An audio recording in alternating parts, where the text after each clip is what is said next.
Hey guys, welcome or welcome back. Tisha here, back with another segment of It's Getting Real. Today's case is different because it's not just one person here that we're going to be talking about. Unfortunately, it's the loss of two lives.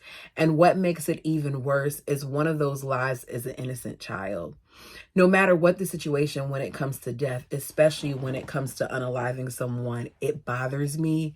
But there's something that hits me a little bit differently. There's something that causes more sorrow in my heart when I hear that it's an innocent child. And today we will be discussing that. So she was a 31-year-old woman who was known to have lost her way, coming from a loving, supportive family, but at some point turning to drugs. Despite the mistakes she made, she was finally getting things right for herself and her 9-year-old son. Kelly Kramer knew she had to get it right. She was born in Cincinnati, Ohio on November 4th, 1986, to John and Marilyn Martin Kramer. Kelly was one of three girls. She had what many would say was a great childhood because she came from a loving, supportive, two-parent household that was full of joy and happiness.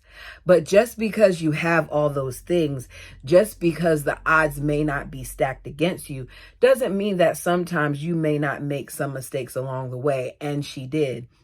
As a teenager, she started rebelling, started getting into drugs, started, cutting class, started doing some things that her parents did not approve of. But despite that, she managed to finish high school in 2006. And then later in 2008, she had a son by the name of Aiden. Now, the father of Aiden is not mentioned much, except with the fact that he did not want to be a part of the child's life, so he was not. It's said, however, that there wasn't any harsh, things between the two of them despite that. So he wasn't someone that they had to worry about coming and trying to take Aiden or anything like that. It is said that despite her challenges, that she did adore her son. But in my opinion, just because you adore your child, it doesn't necessarily mean that you're a good parent. Any parent, to me, that puts drugs before their kids has some work to do. I'm not trying to bash her. I'm just trying to be honest about the situation. And Kelly's parents saw it that way as well. They saw how her drug abuse was affecting her parenting and how it was causing her role in Aiden's life to be questionable. So what they decided to do was they decided to get custody of Aiden. So at the age of 4, they gained custody of Aiden.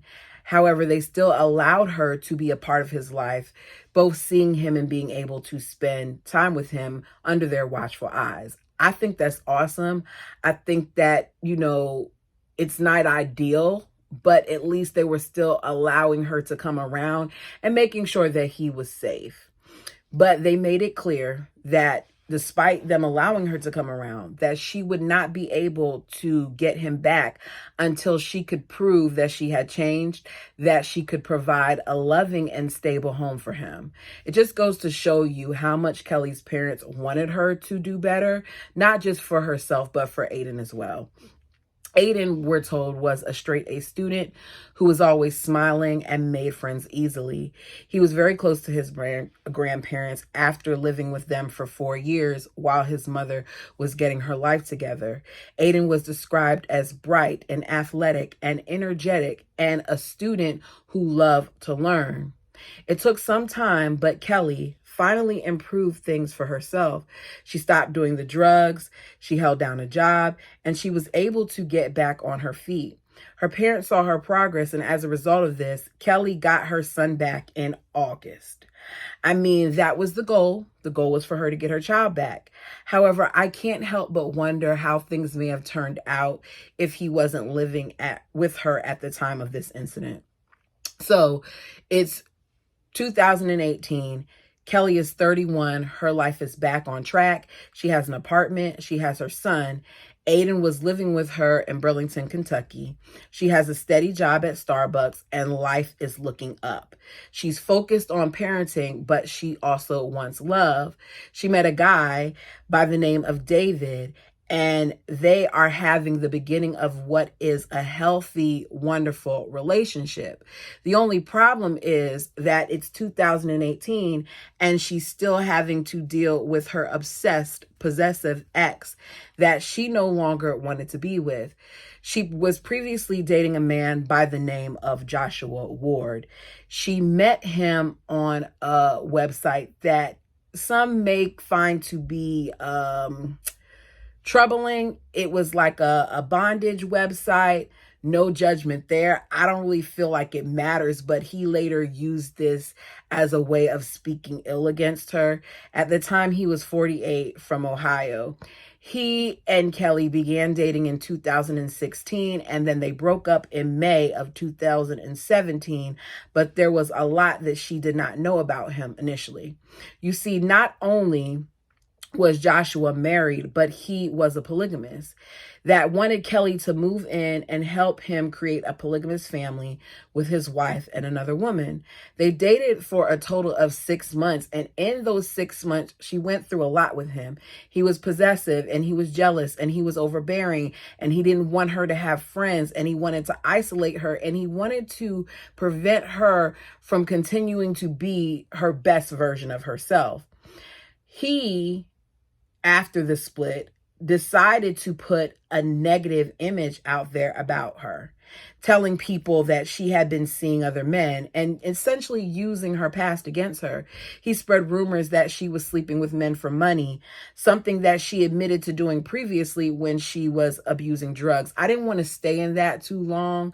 You know that, when there are drug users, that they do various things. They may steal some things. They may sell their bodies, none of which is ideal. But Kelly had moved past all of that. Kelly was done with doing those things, and she was done with him. And her new boyfriend, David Sullivan, was refreshing to her. So we're back to 2018. David and Kelly are interacting frequently. They're going out on dates. They're always calling and texting each other. And this one particular day, something didn't feel right to David. He had been messaging Kelly, and she did not reply. Now, neighbors reported seeing Kelly and Aiden for the last time on March 20th in the afternoon, but they hadn't seen either one of them since then. Worried that something was wrong, David decides that he's going to go to the apartment and check on her. It's snowing, and he knew she had to drive home, and he was worried that maybe something happened, maybe she had a wreck or something like that. So he decides he's going to go check on her to make sure that she got home safely. So it's now March 21st, 2018. He goes to her apartment where he finds the door unlocked, and he makes a horrible discovery. As he enters the apartment, he immediately sees Kelly and Aiden on the living room floor, and they are surrounded by blood. He knows immediately that they aren't alive. They had suffered multiple gunshot wounds to the head and torso. I cannot begin to imagine how horrifying that discovery would be. Not to just see this person that you're involved with, but also the innocent child laying on the floor in that state. Later, investigators would discover that 9 bullets had been fired. Kelly was shot 5 times in the head and once in the leg. Aiden was shot 3 times in his head and once in his torso. So David frantically calls 911 to alert them of the crime. The prosecution would later point out that the apartment showed no evidence of having been forcibly entered, and nothing had been stolen. So it was obvious that this was planned out. It was obvious that this had to be someone that she knew. Prosecution said this was not a drug deal gone bad. This was not a crime of opportunity. This was something more, and it was. The community was shocked by these murders because it's not something that happened in their part of town, and because of how horrifying it was to know that this woman and this child were unalived. What type of vile human would want to kill a woman and her child? As always, investigators start with those closest to the victims. So they're interviewing everyone that's close to Kelly and Aiden. So, of course, her parents are interviewed, her boyfriend is interviewed, and then Joshua Ward is questioned. Now, her parents didn't even know that Kelly had a new boyfriend, partially because Kelly was a very private person and she didn't want to let them know about that situation until she definitely knew that it was something permanent.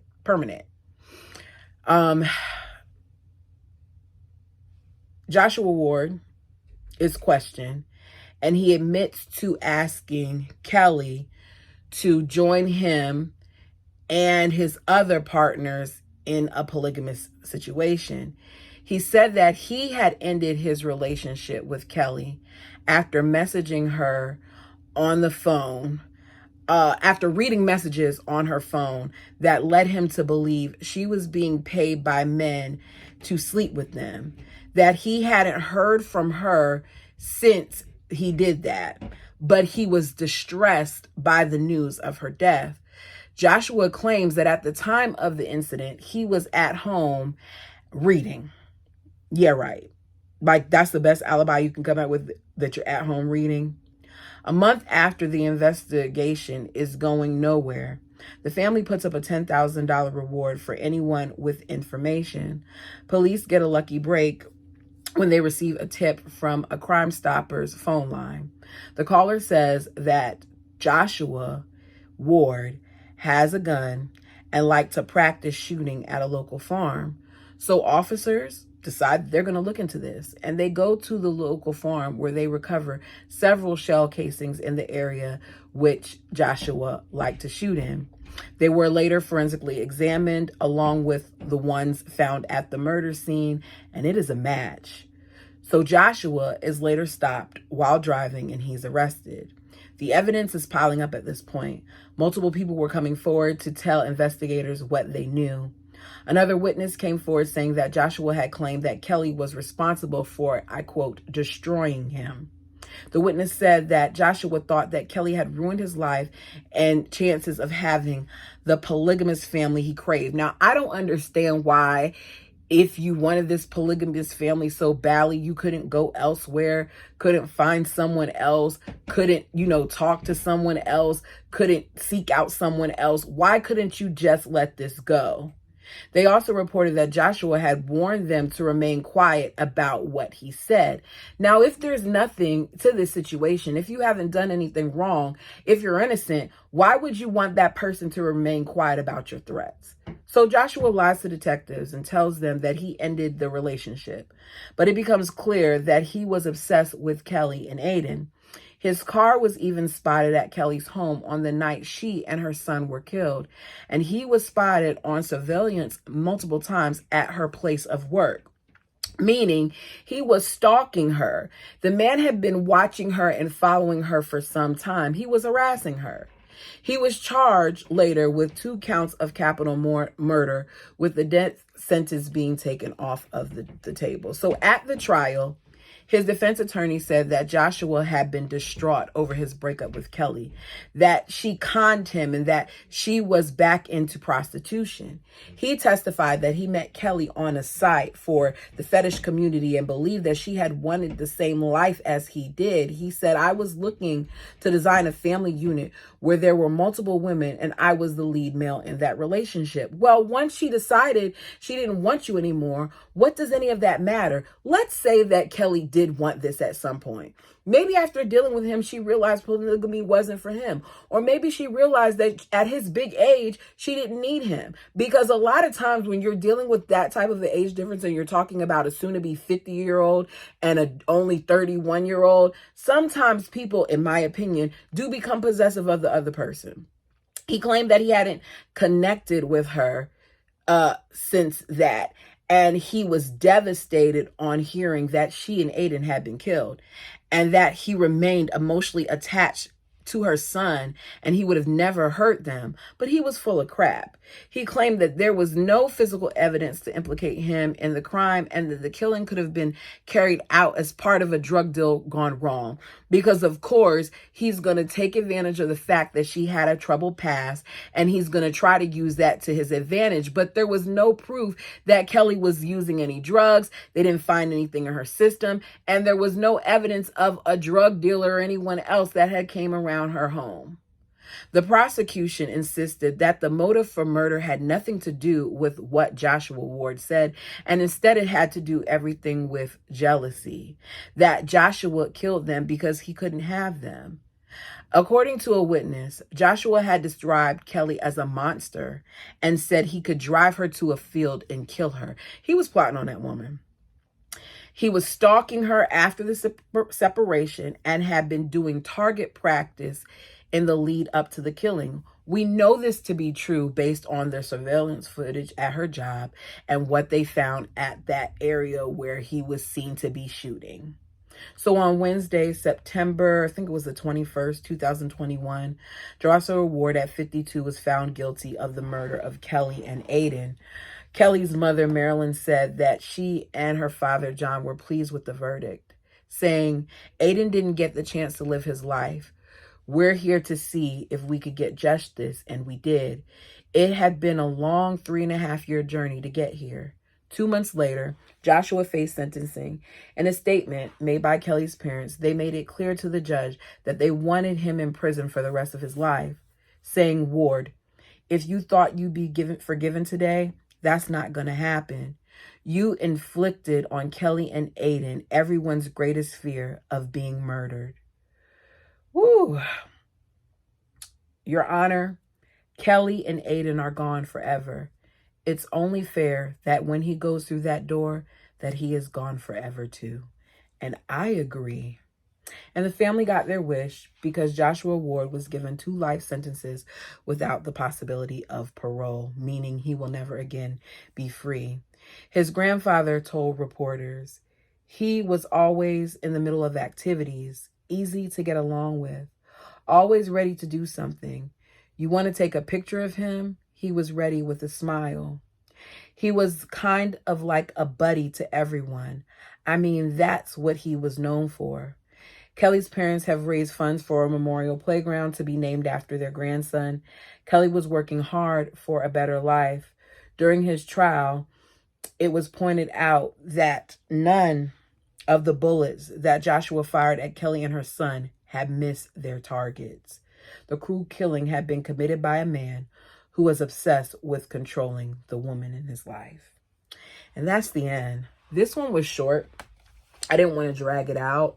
Also, there was so much information out there about it. I think it says a lot when you have a man like that try to make excuses for what he did. It's sad that this poor little boy and his mother, who just were finally really getting the opportunity to be with each other, got it cut short. Who's to say what Aiden and Kelly would have been? Rest in peace, Aiden and Kelly. Tell me your thoughts on this video. Until next time.